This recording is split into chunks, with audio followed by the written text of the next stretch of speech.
சிவபெருமானும் விஷ்ணு பகவானும் நீதான் பெரியவன் நான் தான் பெரியவன் தனக்குள்ள சண்டை போட்டுக்கிறாங்க.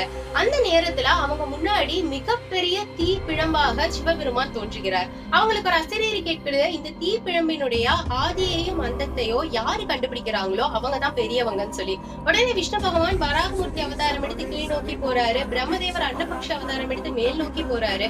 ஆனா 2 பேராலையுமே ஆதியையோ அந்தத்தையோ கண்டுபிடிக்கவே முடியல. ஆதியும் அந்தமும் இல்லாத அனைத்தையும் கடந்த மிகப்பெரிய தீப்பிழம்பாக தோன்றிய சிவபெருமான் அந்த தீப்பிழம்பு அப்படியே தணிந்து திருவண்ணாமலை மலையாகவே மாறுகிறார். தானே திருவண்ணாமலை மலையாக இருப்பதாக சிவபெருமானே ஸ்கந்த புராணத்துல இருக்கக்கூடிய அருணாச்சல மகாத்மியத்துல சொல்லி இருக்காரு.